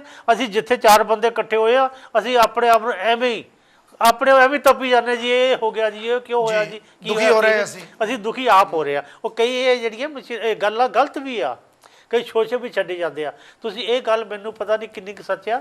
ਤੁਸੀਂ ਲੁਧਿਆਣੇ ਤੋਂ ਅੱਜ ਕਿਸੇ ਸੱਜਣ ਨੇ ਇਹਦੇ 'ਚ ਕੋਈ ਸ਼ੱਕ ਨਹੀਂ ਕਿ ਉਹਨੇ ਹਿੰਦੂਤਵਾ ਦਾ ਬੰਦਾ ਸੀ, ਉਹਨੇ ਬੜੇ ਓਪਨਲੀ ਬਿਆਨ ਦਿੱਤੇ ਸਾਰਾ ਕੁਝ ਅਸੀਂ ਇਹ ਕਰਾਂਗੇ ਉਹ ਕਰਾਂਗੇ ਇਹ ਕਰਾਂਗੇ। ਇਸ ਕਰਕੇ ਭੈਣੋ ਭਰਾਵੋ ਇਹ ਤਾਂ ਗਵਰਨਮੈਂਟਾਂ ਬਣਦੀਆਂ ਇਦਾਂ ਇਹ ਗਵਰਨਮੈਂਟਾਂ ਬਣਦੀਆਂ ਟੁੱਟਦੀਆਂ ਉਹ ਜੋ ਅਸੀਂ ਹਾਰ ਐਕਸੈਪਟ ਕਰ ਲਈ ਆ ਇਹਨੂੰ ਐਕਸੈਪਟ ਕਰਕੇ ਅਸੀਂ ਆਪਣਾ ਭਾਈਚਾਰੇ ਦੇ ਵਿੱਚ ਅੱਗੇ ਤੋਂ ਸੋਚੀਏ। ਅਸੀਂ ਇਹ ਗੱਲ ਸੁਣੋ ਕੋਈ ਜਿਹਦੇ ਨੁਕਸਾਨ ਪਤਾ ਕੀ ਹੋਣਾ ਤੁਹਾਡਾ ਤੇ ਮੇਰਾ, ਸਾਡੇ ਤੇ ਤੁਹਾਡੇ ਬੱਚੇ ਬਣਦੇ ਆ। ਉਹ ਜਿਹੜੇ ਲੀਡਰ ਆ ਉਹਨਾਂ ਦੇ ਕੋਈ ਅਸਰ ਨਹੀਂ ਹੋਣਾ। ਉਹਨਾਂ ਨੇ ਸਾਡੇ ਵਿੱਚੋਂ ਬੰਦੇ ਤਿਆਰ ਕਰਕੇ ਸਾਡੇ ਤੇ ਹੀ ਉਹਨੇ ਡਾਂਗ ਬਣਾਉਣੀ ਆ। ਬੱਚੇ ਉਹ ਵੀ ਸਾਡੇ ਆ ਤੇ ਅਸੀਂ ਵੀ ਸਾਡੇ ਬੱਚੇ ਹਨ। ਐਸੇ ਨੁਕਸਾਨ ਸਾਡਾ ਹੋਣਾ। ਇਸ ਕਰਕੇ ਵੀ ਇਹ ਜਿਹੜੀਆਂ ਲੀਡਰ ਦੀਆਂ ਚਾਲਾਂ ਤੋਂ ਬਚੋ ਤੇ ਆਪਾਂ ਆਪਣਾ ਭਾਈਚਾਰਾ ਵਧਾਈਏ। ਕਿਉਂਕਿ ਅੱਗੇ ਮੈਂ ਇਹ ਗੱਲ ਦਿਮਾਗ 'ਚ ਇੱਕ ਵਾਰ ਹੋ ਗਈ, ਚਾਹੇ ਅਸੀਂ ਅੰਬੇਡਕਰ ਵਾਲੀ ਠਾਣ, ਚਾਹੇ ਅਸੀਂ ਇਹ ਬੁੱਧ ਨੂੰ ਮੰਨਣੇ ਆ, ਚਾਹੇ ਰਵਿਦਾਸੀਆ ਕਮਿਊਨਿਟੀ, ਭਗਵਾਨ ਵਾਲਮ, ਅਸੀਂ ਵਿਆਹ ਸ਼ਾਦੀ ਬੰਦੇ ਅਸੀਂ ਉਹੀ ਜਿਹੜੇ ਥੋੜ੍ਹੇ ਜਿਹੇ ਬੰਦੇ ਵਿਆਹ ਸ਼ਾਦੀਆਂ 'ਚ ਅਸੀਂ ਇਕੱਠੇ ਹੋਣਾ ਇੱਕ ਦੂਜੇ ਨੂੰ ਮਿਲਣਾ।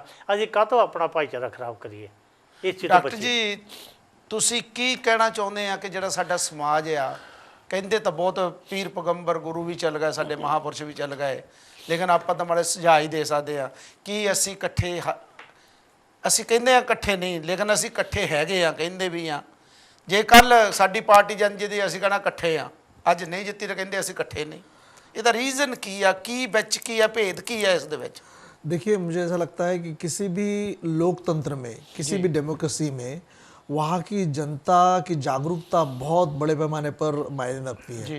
और जो जनता आप भारत के संदर्भ में देखिए, हमारे भारत के संदर्भ में जो हम यहाँ बैठे हैं लेकिन भारत की जनता हमें सताती रहती है। हाल में जो चुनाव हुए उसके दृष्टिकोण में चुनावी विश्लेषक बड़े बड़े उनको भी शौक लगा है। उनको ऐसा लगा था कि जो किसानों की आत्महत्या हो रही है, जो बेरोजगारी बढ़ी है, 45 साल में सबसे ज़्यादा बेरोजगारी का दर इस बार % आंकड़ा रहा है। जिस आंकड़े को जनवरी में पब्लिश होने वाला था लेकिन उसको छुपाने का काम गवर्नमेंट, उस तत्कालीन गवर्नमेंट ने किया, मोदी गवर्नमेंट ने किया और उन्होंने उस आंकड़े को बाहर आने नहीं दिया ताकि चुनाव पर गलत असर न पड़े। तो चुनावी विश्लेषकों को ये लग रहा था कि किसान जो कि भारत की संस्कृति, भारत की जो इकोनॉमी है, भारत की इकोनॉमी ये अग्रेरियन इकोनॉमी है, कृषि प्रधान इकोनॉमी है, अर्थव्यवस्था है। और यहाँ किसान रोज मर रहे हैं, सब्सिडी के लिए तरस रहे हैं, जनता में हाहाकार मचा हुआ है, बेरोजगारी 45 साल में सबसे बड़ी पैमाने पर परसेंटेज में उसकी। डॉक्टर साहब ये तुसी जेडे आंकड़े दे रहे हैं गवर्नमेंट के आंकड़े भी जो होया सारा को सारे नु पता, लेकिन जितनी फेक गवर्नमेंट हुई है वही मैं आ रहा था। चुनावी विश्लेषकों को ऐसा लगा था, राजनीतिक विश्लेषकों को ऐसा लगा था कि ये जो गुस्सा है ये बैलेट बॉक्स में वोट बैंक पर दिखेगा, लेकिन उनको ये समझ में नहीं आ रहा है कि कैसा क्या हो गया। हाँ, जैसे रूरल एरिया से सबसे ज्यादा वोटिंग हुआ ऐसा बताते हैं। हमारे जो आज के पीएम हैं, जो बीजेपी के पीएम हैं, उन्होंने एक नारा लगाया था कि मेरा बूथ सबसे मजबूत। तो आरएसएस के ग्रासरूट कैडर को उन्होंने गांव-गांव में बूथ बनवाकर जिस तरीके से लोगों के वोटिंग को प्रभावित किया है, और जो थोड़ी देर पहले मैंने ईवीएम के घोटाले की जो बात भी कही, तो इसके बाद हुक और क्रुक ये सत्ता आई है और आसीन हुए हैं। और इन्होंने यहाँ तक कि न्यूयॉर्क के जो चुनावी इंटरनेशनल जो एक्सपर्ट है वो भी सकते में है कि ये हुआ कैसे। अभी हाल में अभी देखिए ना, एक वरिष्ठ पत्रकार है अभय दुबे, उन्होंने बताया कि बिना उनका एक पोस्ट है, ये दिल्ली के पैनलिस्ट, बहुत प्रसिद्ध पैनलिस्ट है, वो ये कहते हैं कि बिना ईवीएम के सेटिंग के एक ऐसा संभव हो सकता है, ऐसा कह के उन्होंने एक आंकड़ा दिया है। इसमें उन्होंने भोला सिंह और मेनका गांधी, उपेंद्र नरसिंह, हरीश द्विवेदी, सतपाल सिंह और संघमित्र मौर्य और कुंवर भारतेंद्र सिंह, इन सारे लोगों को एक ही आंकड़े के वोट मिले हैं। वो है सेम नंबर 31,01,820। ये सारे लोगों को ये आंकड़ा मिला है। तो ये कैसा संभव है? इतना ही नहीं, यूपी में एक मछली शहर करके एक शहर है, वहां कुल मतदाताओं की जो संख्या है उससे 4,500 से 5,000 वोट ज्यादा पाए गए। ये बाहर से आए कहां से? अभी हाल में बनारस का एक बहुत बड़ा स्कैम की, उसमें 2 लाख से ज्यादा मतदार फेक मतदार पाए गए हैं। तो इस तरीके से इसको मेल मिलाप करके, और इसमें यहां तक मैं कहना चाहूंगा कि कुछ लोग ये भी कह रहे हैं कि चुनावी आयोग भी इसमें शामिल है। नहीं, पर जे डॉक्टर जी मैं ਤਾਂ ਦੁਬਾਰਾ ਫੇਰ ਉਸ ਗੱਲ ਤੇ ਹੋਣਾ, ਜੇ ਸੱਚਾਈ ਹੈ ਤੇ ਜਿਹੜੇ ਉੱਥੇ ਦੇ ਲੋਕ ਆ, ਵਸਿੰਦੇ ਆ, ਜਿਨ੍ਹਾਂ ਨੇ ਵੋਟ ਪਾਈ, ਉਹ ਬਾਹਰ ਆਉਣ, ਉਹ ਗੱਲ ਕਰਨ। एब्सोल्युटली, ਅਸੀਂ ਤਾਂ ਇੰਨੇ ਕਹਿ ਸਕਦੇ ਵੀ ਆ ਹੋਇਆ। एब्सोल्युटली। और मैं तो ये भी कहूंगा, मैंने पिछले बार भी एक अपील की थी लोगों से कि भाई विपक्ष और विरोधी पक्ष सामने आए और साथ में आए और लोगों को रास्ते पे आए। इमरजेंसी के वक्त जैसा इंदिरा गांधी के खिलाफ में सारे के सारे लोग इकट्ठा हुए थे, तो क्या हमारा समाज, भारतीय समाज, क्या मरे हुए का समाज है? क्या ये भेड़ों का समाज है जो इतनी सारी धांधली होने के बावजूद ये रास्ते पर नहीं आ रहे हैं? लेकिन साथ में मैं ये भी बताना चाहूंगा कि हाल में अभी 20 जून को दिल्ली में बहुत बड़ी विपक्ष विरोधी पक्ष पार्टियां साथ में आकर ईवीएम के खिलाफ में आंदोलन खड़ा करने वाली है। और अभी हम जब यह बात कर रहे हैं तो बॉम्बे में बड़े पैमाने पर ईवीएम के खिलाफ में बिगुल फूंक दिया गया है, लेकिन इस पर रोका नहीं जाना चाहिए। जिस प्रकार से महाभियोग, ये एक बहुत बड़ा एक मैकेनिज्म है, कॉन्स्टिट्यूशनल मैकेनिज्म, इस प्रकार का मैकेनिज्म, इसका इस्तेमाल करके, कॉन्स्टिट्यूशनल राइट का इस्तेमाल करके महाभियोग दाखिल करके इस चुनाव को निरस्त किया जाना चाहिए और री-इलेक्शन होना चाहिए, ऐसा मुझे लगता है, जो किसी भी डेमोक्रेसी में होना चाहिए, हो सकता है। ਧੰਨਵਾਦ ਜੀ ਤੁਹਾਡਾ। ਚੌਹਾਨ ਜੀ, ਤੁਹਾਨੂੰ ਇਹ ਲੱਗਦਾ ਵੀ ਇਸ ਤਰ੍ਹਾਂ ਦੀਆਂ ਚੀਜ਼ਾਂ ਹੋ ਜਾਣਗੀਆਂ? ਭਾਰਤ, ਮੇਰਾ ਭਾਰਤ ਮਹਾਨ ਹੈ। ਦੇਖੋ ਜੀ, ਇਹਨਾਂ ਨੇ ਬਹੁਤ ਹੀ ਵਿਸਤਾਰ ਦੇ ਨਾਲ ਜੀ ਇਹ ਵਿਸ਼ਲੇਸ਼ਣ ਕੀਤਾ।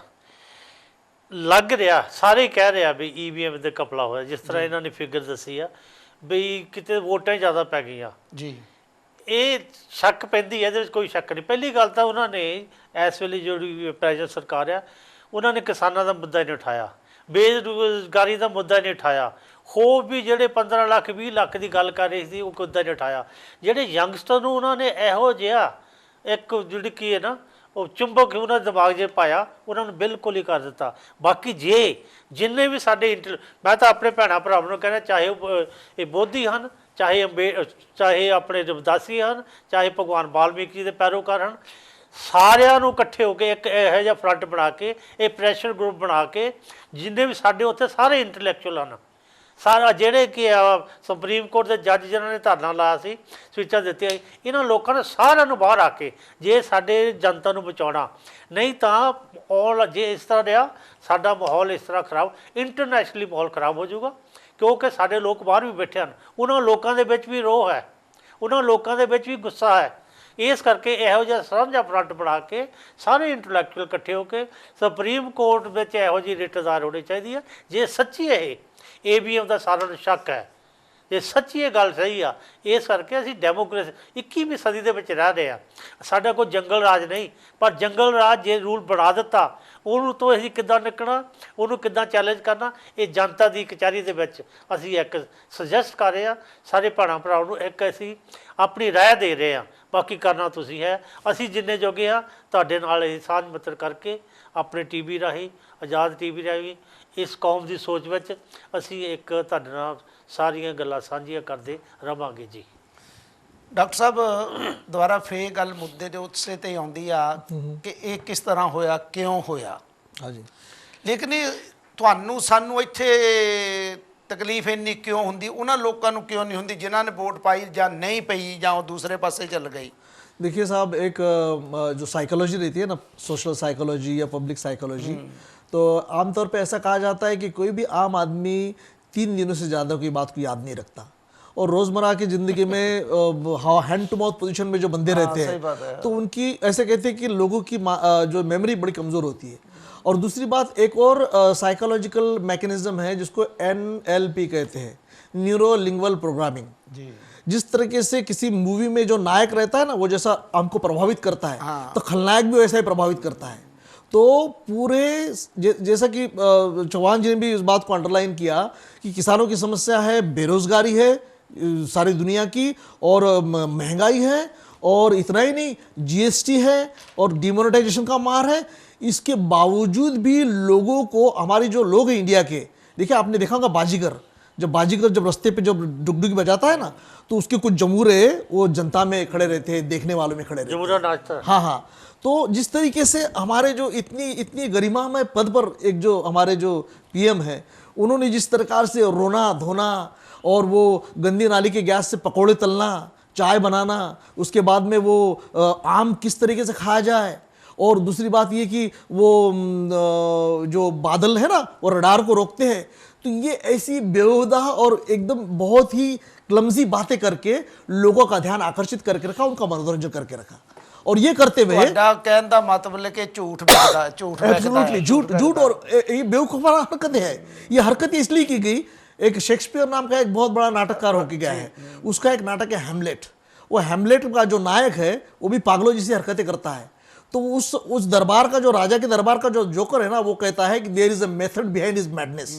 तो ये जो मेथड इस मैडनेस के पीछे का, कि एक तरफ जो दरअसल मोदी हम जब कहते हैं ना, तो मोदी तो चेहरा है, खास बीजेपी ये एक पार्टी है और इनकी एक तंजीम, इनकी एक सोची समझी RSS इनकी एक मदर ऑर्गेनाइजेशन है। तो इन्होंने बड़े बड़े आर्थिक फैसले राफेल के घोटाले से लेकर तो GST तक और डिमोनेटाइजेशन तक ये कर लिए।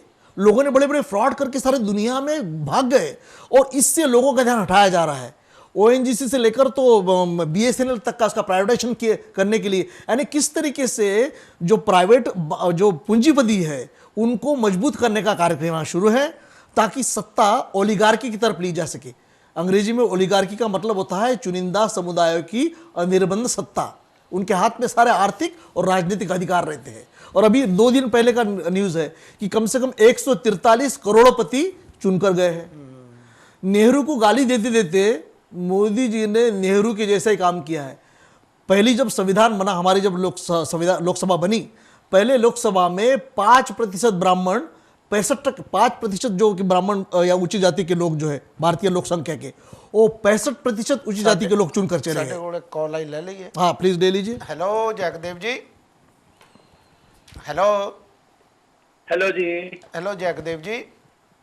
जय गुरदेव जी, मैं ख्वाजा अहमद ब्रैडफोर्ड ਤੋਂ ਬੋਲਦਾ। ਮੈਂ ਪਾਕਿਸਤਾਨ ਇਲੈਕਸ਼ਨ 'ਚ ਜਿਹੜਾ ਫਰਾਡ ਹੋਇਆ ਸੀ ਉਹਦਾ ਐਕਸਪੀਰੀਅੰਸ ਸੁਣਾਉਣਾ ਚਾਹਨਾ।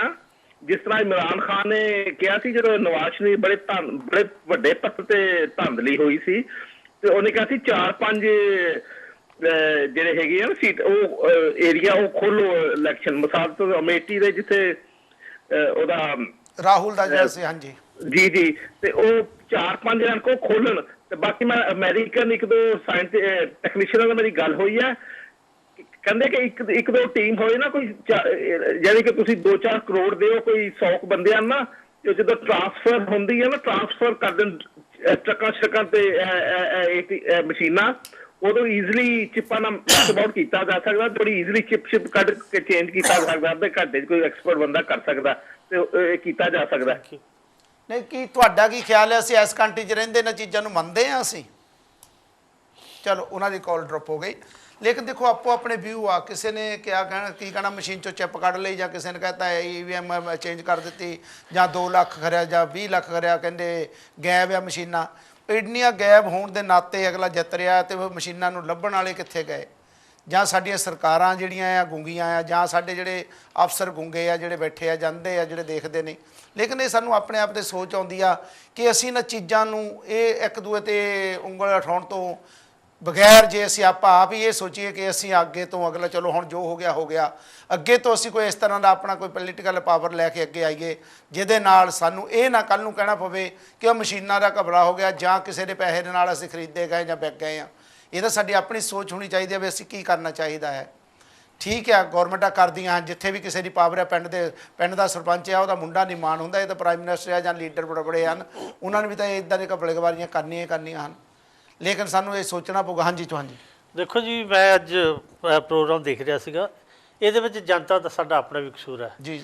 ਇਹ ਰਿਐਲਿਟੀ ਹੈ। ਯੂਕਰੇਨ ਦੇ ਵਿੱਚ ਜਿਹੜੇ ਵੀ ਲੀਡਰਾਂ ਨੇ ਝੂਠੇ ਵਾਅਦੇ ਕਰਕੇ ਉਹ ਇਲੈਕਸ਼ਨ ਜਿੱਤੇ ਜੀ, ਉਹ ਇਲੈਕਸ਼ਨ ਜਿੱਤੇ, ਉਹਨਾਂ ਨੂੰ ਬਾਅਦ ਜਨਤਾ ਨੇ ਇਕੱਠੇ ਹੋ ਕੇ ਫੜ ਕੇ ਡਸਟਬਿਨਾਂ ਦੇ ਵਿੱਚ ਚੁੱਕ ਕੇ ਲੱਤਾਂ ਮਾਫਰ ਡਸਟਬਿਨਾਂ ਵਿੱਚ ਸੁੱਟੇ ਵੀ ਤੁਸੀਂ ਸਾਡੇ ਨਾਲ ਵਾਅਦੇ ਕੀਤੇ ਸੀ, ਅੱਜ ਤੁਸੀਂ ਚੌੜੇ ਹੋ ਕੇ ਫਿਰਦੇ ਹੋ ਵੀ ਜਿਹੜਾ ਸਾਡੇ ਨਾਲ ਵਾਅਦਾ ਕੀਤਾ ਸੀ ਉਹ ਕਿੱਥੇ ਗਿਆ। ਅੱਜ ਕਿਸਾਨ ਮਾਰੇ ਹਨ, ਅੱਜ ਤੁਸੀਂ ਰੇਪ ਲੜਕੀ ਦੀ ਗੱਲ ਕੀਤੀ ਹੈ ਵੀ ਉਹ ਕੰਮ ਹੋ ਰਹੇ ਹਨ, ਕਿੱਥੇ ਆ ਜਿਹੜੀਆਂ ਹੁਣ ਸਰਕਾਰਾਂ ਬਣੀਆਂ ਕਿੱਥੇ ਗਈਆਂ ਹਨ। ਇਸ ਕਰਕੇ ਜਿਹੜਾ ਕਿ ਸਾਡਾ ਆਪਣਾ ਕਸੂਰ ਵੀ ਆ। ਅਸੀਂ ਤਾਂ ਟੀਵੀ 'ਤੇ ਕਹਿੰਦੇ ਸੀ ਵੀ ਤੁਸੀਂ ਇੱਕ ਵਾਰੀ ਦੇਖ ਲਿਆ, ਇੱਕ ਤਾਂ ਕਸੂਰ ਸਾਡਾ ਆਪਣਾ ਹੋਊਗਾ, ਸਾਡਾ ਆਪਣਾ ਕਸੂਰ ਨਿਕਲਿਆ। ਅਸੀਂ ਆਪ ਇਹ ਨੇਤਾ ਦਾ ਹੀ ਆਪ ਚੁਣੇ ਆ। ਜੇ ਅਸੀਂ ਚਾਹੁੰਦੇ ਵੀ ਇਹ ਸਾਰਿਆਂ ਨੂੰ ਪਤਾ ਵੀ ਇੱਦਾਂ ਨਹੀਂ ਹੋਣੀ ਚਾਹੀਦੀ ਸੀ, ਆਓ ਸਾਰੇ ਬਾਹਰ ਨਿਕਲ ਕੇ ਸੜਕਾਂ 'ਤੇ। ਨਹੀਂ ਡਾਕਟਰ ਸਾਹਿਬ ਨਾਲ ਅਸੀਂ ਮੈਂ ਦੁਬਾਰਾ ਉਸੇ ਮੁੱਦੇ ਤੋਂ ਜਿੱਥੋਂ ਸਟਾਰਟ ਕੀਤਾ ਕਿ ਜਦੋਂ ਅਸੀਂ ਕਹਿੰਦੇ ਆ ਸਾਡੇ ਵੀ ਪੰਜਾਬ ਦੇ, ਮੈਂ ਪੰਜਾਬ ਦੀ ਗੱਲ ਕਰਦਾ ਕਿਉਂਕਿ ਸਾਨੂੰ ਉੱਥੇ ਦੇ ਜ਼ਿਆਦਾ ਗੱਲਾਂ ਬਾਤਾਂ ਦਾ ਪਤਾ ਆ, ਪੰਜਾਬੀ ਕਿਸ ਤਰ੍ਹਾਂ ਅਸੀਂ ਗੱਲਬਾਤ ਕਰਦੇ ਆ। ਉੱਥੇ ਇੱਕ ਦੂਸਰੇ ਡੇਰਿਆਂ 'ਤੇ ਉਂਗਲਾਂ ਚੁੱਕੀਆਂ ਗਈਆਂ, ਦੂਸਰਿਆਂ ਦੇ ਉੱਤੇ ਉਂਗਲਾਂ ਚੁੱਕੀਆਂ ਗਈਆਂ, ਲੇਕਿਨ ਪੰਜਾਬ ਦੇ ਵਿੱਚ ਵੋਟ ਦੇ ਜਿਹੜਾ ਪ੍ਰਤੀਸ਼ਤ ਹੈ ਉਹ ਸਾਰਿਆਂ ਨੂੰ ਜ਼ਿਆਦਾ BSP ਨੂੰ आया। बराबर है, आपने ਇਹਦਾ रीज़न ਕੀ ਆ? देखिए, पंजाब में बड़े दिनों से जागृति शुरू है जी। और पंजाब के जो जैसे BSP सपोर्टर ग्रुप जिनके कुछ कार्यक्रमों में मैं सहभागी हुआ था और उनकी जो एक शिद्दत से काम करने का जो नतीजा है पंजाब में इस बार देखने को मिला। वोट की परसेंटेज में बढ़ोतरी हुई है। दूसरी बात आपने जो बताई तो मैं ये कहना चाहूँगा कि देखिए ना, ये हम चौहान जी भी कह रहे थे कि हमें खुद पर ब्लेम लेना पड़ेगा, हम दूसरों पर ब्लेम लेना पड़ेगा, जिम्मेदारी लेनी पड़ेगी। देखिए ना, आपने एक एक्सपेरिमेंट के बारे में बताया जाता है कि जैसा जिस प्रकार से जो मेंढक रहता है ना, मेंढक को ठंडे पानी में डालकर अगर धीरे धीरे उस पानी का तापमान बढ़ाया जाए तो एक वो पानी गर्म होने के बावजूद भी मेंढक उसमें तैरते रहता है और मेंढक भी अपने शरीर का उसकी जो सहन शक्ति बढ़ जाती है तैरने की, और उसको पता नहीं चलता कि उस पानी का तापमान बढ़ रहा है। इस तरीके से कि जनता के साथ जनता को इस तरीके से तैयार किया गया भारत में पिछले 4 सालों में। किसी भी निज़ाम को चलाने के लिए एक इंफ्रास्ट्रक्चर लगता है, वो इंफ्रास्ट्रक्चर में आपके इंटेलेक्चुअल, आपका मीडिया, आपका इकोनॉमी जो पूंजीपति ये होना ज़रूरी है। अब जो लोग हमारे लोक संख्या के सिर्फ 5 से 15% लोग हैं, 10% लोग हैं, उन्होंने इन मौके की जो इंपॉर्टेंट जो जगह है इन पर उनके लोगों को टाइम थोड़ा होने करके मैं ਤੁਹਾਡੇ ਕੋਲ ਇੱਕ ਸਵਾਲ ਛੋਟਾ ਜਿਹਾ ਆ। हाँ जी। ਕਿ ਵੋਟ ਘੱਟ ਪਈ ਜਾਂ ਵੱਧ ਪਈ ਪੰਜਾਬ ਦੇ ਵਿੱਚ, ਹਾਲੇ ਥੋੜਾ ਚਿਰ ਹੋਇਆ ਉਹ ਰਾਜੂ ਜੀ ਜਿਹੜੇ ਆ ਸਾਡੇ ਉੱਥੇ ਦੇ ਜਿਹੜੇ ਪ੍ਰਧਾਨ ਬਣਾਏ ਗਏ ਸੀ BSP ਦੇ ਲੀਡਰ, ਉਹਨਾਂ ਨੂੰ ਉਤਾਰ ਦਿੱਤਾ ਗਿਆ। ਕੀ वो कल्ला ही कसूरवार है इस चीज़ का? नहीं, जिम्मेवार है? नहीं, मैं तो ये इस पर मैं कहना चाहूँगा कि भाई अभी हाल में जिनकी बात शुरू है वो जब से आए थे तो नौजवानों में वर लोकल कार्यकर्ताओं में उत्साह आ गया। हाले तो उन्हें सेटल होने लिए टाइम लगना सी, ठीक है? एब्सोल्युटली। और कल तक जिन्होंने BSP की बागडोर संभाली थी उनके बारे में एक जनता का आक्रोश था। गलत है जी। हाँ, ये तो अभी जो चौहान जी आप लास्ट की मैसेज देना चाहते हो? ਦੇਖੋ ਜੀ, ਅਸੀਂ ਤਾਂ ਦੇਣਾ ਚਾਹੁੰਦੇ ਹਾਂ ਵੀ ਅਸੀਂ ਜਿਸ ਤਰ੍ਹਾਂ ਪਹਿਲਾਂ ਤੁਹਾਨੂੰ ਰਿਕੁਐਸਟ ਕੀਤੀ ਹੈ, ਅਸੀਂ ਆਪਣੀ ਇੱਕ ਟੀਮ ਬਣਾ ਰਹੇ ਹਾਂ, ਉਹਦੇ ਵਿੱਚ ਤੁਸੀਂ ਵੱਧ ਚੜ੍ਹ ਕੇ ਆਪਣੀ ਹਿੱਸੇਦਾਰੀ ਪਾਓ ਤਾਂ ਅਸੀਂ ਰਲ ਮਿਲ ਕੇ ਅਸੀਂ ਜਿੱਥੇ ਵੀ ਕੰਮ ਹੁੰਦਾ ਉਹਦੇ ਨਾਲ ਦੇਈਏ, ਬਾਕੀ ਆਪਣਾ ਭਾਈਚਾਰਾ ਸੋਹਣਾ ਬਣਾਈਏ। ਧੰਨਵਾਦ ਜੀ ਚੌਹਾਨ ਜੀ। ਤੇ ਜਿਹੜਾ ਪ੍ਰੋਗਰਾਮ ਹੈ ਅਗਲੇ ਹਫਤੇ ਜਿਹੜਾ ਆ 7 ਵਜੇ ਤੋਂ 8 ਵਜੇ ਜਿਹੜਾ ਨਾਰਮਲ ਟਾਈਮ ਹੈ ਵੀਰਵਾਰ ਨੂੰ, ਥਰਸਡੇ ਨੂੰ 6 ਜੂਨ ਨੂੰ, ਉਸ ਦਿਨ 7 ਤੋਂ 8 ਸਟਾਰਟ ਹੋਵੇਗਾ UK ਟਾਈਮ ਤੇ ਯੂਰਪ ਟਾਈਮ ਜਿਹੜਾ 8 ਤੋਂ 9 ਹੈ। ਤੇ ਤੁਸੀਂ ਉਸ ਦੇ ਵਿੱਚ ਤੁਸੀਂ ਆਪਣੀਆਂ ਕਾਲਾਂ ਵੀ ਜੋ ਵੀ ਕਰ ਸਕਦੇ ਆ, ਆਪਣਾ ਮੈਸੇਜ ਵੀ ਦੇ ਸਕਦੇ, ਕਿਉਂਕਿ ਅੱਜ ਜਿਹੜੀਆਂ ਕਾਲ ਨਾ ਆਉਣ ਦਾ ਕਾਰਨ ਇਹ ਹੈ ਕਿ ਸਾਡਾ ਜਿਹੜਾ ਟਾਈਮਿੰਗ ਦੀ ਚੇਂਜਿੰਗ ਸੀ ਤੇ ਲੋਕਾਂ ਨੂੰ ਪਤਾ ਨਹੀਂ। ਚਲੋ ਕੋਈ ਗੱਲ ਨਹੀਂ, ਅਸੀਂ ਆਪਣਾ ਮੈਸੇਜ ਜਾ ਰਿਹਾ ਹੈ ਵਰਲਡ ਵਾਈਡ ਤੇ ਇਹੀ ਜਿਹੜਾ ਪ੍ਰੋਗਰਾਮ ਆ 1 ਘੰਟੇ ਦੇ ਬਾਅਦ YouTube ਔਰ Facebook ਤੇ ਵੀ ਤੁਸੀਂ ਆਜ਼ਾਦ TV 7 to 6 ਦੇ ਉੱਤੇ ਦੇਖ ਸਕਦੇ ਹੋ। ਤੇ ਤੁਸੀਂ ਆਪਣੇ ਵਿਊ ਜਿਹੜੇ ਆ, ਤੁਹਾਡੇ ਕੋਲ ਵਿਊ ਹਨ, ਠੀਕ ਹੈ। ਸਾਡੇ ਭੈਣ ਭਰਾ ਅਸੀਂ ਇੱਕ ਦੂਏ ਨਾਲ ਗਰਮੀ ਦੇ ਵਿੱਚ ਰਹਿੰਦੇ ਹਾਂ, ਇੱਕ ਦੂਏ ਨਾਲ ਰੰਜਿਸ਼ ਰਹਿੰਦੀ ਹੈ ਸਾਡੀ, ਅਸੀਂ ਇੱਕ ਦੂਏ ਦੇ ਉੱਤੇ ਕਿੰਤੂ ਪਰੰਤੂ ਕਰਦੇ ਰਹਿੰਦੇ ਹਾਂ, ਲੇਕਿਨ ਸਾਨੂੰ ਇਹਨਾਂ ਤੋਂ ਗਰੇਜ਼ ਕਰਨਾ ਚਾਹੀਦਾ ਹੈ। ਅਸੀਂ ਵੀ ਵਿੱਚੇ ਹੀ ਆਉਂਦੇ ਹਾਂ, ਉਸੇ ਸਮਾਜ ਦੇ ਵਿੱਚੋਂ ਹੀ ਹੈ, ਅਸੀਂ ਵੀ ਉੱਪਰੋਂ ਤਾਂ ਨਹੀਂ ਆਏ, ਅਸੀਂ ਵੀ ਇਸੇ ਸਮਾਜ ਦੇ ਰਹਿਣ ਵਾਲੇ ਹਾਂ ਕਿ ਸਾਡੇ ਵਿੱਚ ਵੀ ਉਹੀ ਚੀਜ਼ਾਂ ਹਨ ਜਿਹੜੀਆਂ ਤੁਹਾਡੇ ਵਿੱਚ ਜਾਂ ਆਲੇ ਦੁਆਲੇ ਦੇ ਵਿੱਚ ਫੈਲਦੀਆਂ ਹਨ। ਅਸਰ ਹੁੰਦਾ ਹੈ ਸਾਰਿਆਂ ਦਾ, ਲੇਕਿਨ ਫਿਰ ਵੀ ਅਸੀਂ ਕੋਸ਼ਿਸ਼ ਕਰੀਏ ਇਹਨਾਂ ਚੀਜ਼ਾਂ ਤੋਂ ਬਚਣ ਦੀ। ਜੋ ਆ ਫੇਸਬੁੱਕ ਤੇ ਜਾਂ YouTube ਦੇ ਉੱਤੇ ਜਿਹੜੀਆਂ ਗਲਤ ਅਫਵਾਹਾਂ, ਚਾਹੇ ਉਹ ਡੇਰਿਆਂ ਦੀਆਂ ਗੱਲਾਂ ਕਰ ਲਓ, ਚਾਹੇ ਗੁਰਦਾਸ ਮਹਾਰਾਜ ਦੀ ਗੱਲ ਕਰ ਲਓ, ਚਾਹੇ ਬਾਬਾ ਸਾਹਿਬ ਦੀ, ਚਾਹੇ ਭਗਵਾਨ ਬੁੱਧ ਦੀ ਗੱਲ ਕਰ ਲਓ, ਇਹ ਜਿਹੜੀਆਂ ਚੀਜ਼ਾਂ ਨੂੰ ਸਾਨੂੰ ਇੱਕ ਦਿਨ ਸਟਾਪ ਕਰਨਾ ਪਊਗਾ। ਜੇ ਨਹੀਂ ਸਟਾਪ ਕੀਤਾ ਜਾਏਗਾ, ਇਹ ਜਿਹੜੇ ਅਸੀਂ ਲੋਕ ਆਪਸ ਵਿੱਚ ਹੀ ਇੱਕ ਦੂਏ ਦੇ ਬੈਰੀ ਬਣ ਜਾਵਾਂਗੇ ਕਿ ਇੱਕ ਦੂਏ ਨੂੰ ਬੁਲਾਉਣ ਤੱਕ ਵੀ ਅਸੀਂ ਇੱਕ ਦੂਏ ਤੋਂ ਕੰਨੀ ਕਤਰਾਵਾਂਗੇ। ਰਿਸ਼ਤੇਦਾਰੀਆਂ ਤਾਂ ਸਾਡੀਆਂ ਜਿਹੜੀਆਂ ਬਣਨੀਆਂ ਬੜੀ ਮੁਸ਼ਕਿਲ ਦੀਆਂ ਗੱਲਾਂ ਹੋ ਜਾਣਗੀਆਂ। ਤੇ ਫਿਰ ਵੀ ਮੈਂ ਦੁਬਾਰਾ ਐਂਡ ਤੇ ਕਹਿਣਾ ਚਾਹੁੰਦਾ, ਜਿਸ ਵੀ ਮੇਰੇ ਵੀਰ ਨੇ ਕੱਲ ਜਿਹੜੀ ਇੱਕ ਆਡੀਓ ਪਾਈ ਆ, ਉਸ ਨੂੰ ਆਪਣੇ ਆਪ ਹੀ ਉਹ ਡਿਲੀਟ ਕਰ ਲੈਣੀ ਚਾਹੀਦੀ ਆ, ਜਾਂ ਉਹਨਾਂ ਨੂੰ ਆਪਣੇ ਆਪ ਹੀ ਕਮਿਊਨਿਟੀ ਤੋਂ ਮਾਫੀ ਮੰਗ ਲੈਣੀ ਚਾਹੀਦੀ, ਜਿਸ ਦੇ ਨਾਲ ਕਮਿਊਨਿਟੀ ਦੇ ਵਿੱਚ ਰੋਸ ਪੈਦਾ ਹੋ ਰਿਹਾ ਆ। ਤੇ ਅਸੀਂ ਆਪਾਂ ਨਹੀਂ ਚਾਹੁੰਦੇ ਕੋਈ ਭੈਣ ਭਰਾ ਆਪਸ ਵਿੱਚ ਹੀ ਕੋਈ ਵੀ ਇਸ ਤਰ੍ਹਾਂ ਦੀ ਹਰਕਤ ਕਰੇ ਜਿਹੜੀ ਇੱਕ ਦੂਏ ਨੂੰ ਸਾਡੇ ਉੱਤੇ ਦੇਣੀ ਪਵੇ। ਕਿਉਂਕਿ ਜਿਹੜਾ ਸਾਧੂ ਸਮਾਜ ਹੈ, ਸੰਤ ਸਮਾਜ ਹੈ, ਜਾਂ ਬੁੱਧ ਸਮਾਜ ਹੈ, ਜਾਂ ਅੰਬੇਡਕਰੀ ਸਮਾਜ ਆ, ਸਾਰੇ ਆਪਣੇ ਭੈਣ ਭਰਾ ਆ ਤੇ ਰਲ ਮਿਲ ਕੇ ਰਹੀਏ। ਤੇ ਇਹੀ ਸਾਡਾ ਜਿਹੜਾ ਆ ਸੰਦੇਸ਼ ਆ। ਆਓ ਅਸੀਂ ਇੱਥੇ ਹੀ ਸਮਾਪਤੀ ਕਰਦੇ ਹਾਂ। ਅਗਲੇ ਹਫ਼ਤੇ ਤੱਕ ਆਜ਼ਾਦ ਦਿਓ, ਰੱਬ ਰਾਖਾ, ਜਿੰਦੇ ਰਹੇ ਤਾਂ ਫਿਰ ਮਿਲਾਂਗੇ। ਜੈ ਗੁਰਦੇਵ, ਜੈ ਭੀਮ, ਜੈ ਭਾਰਤ।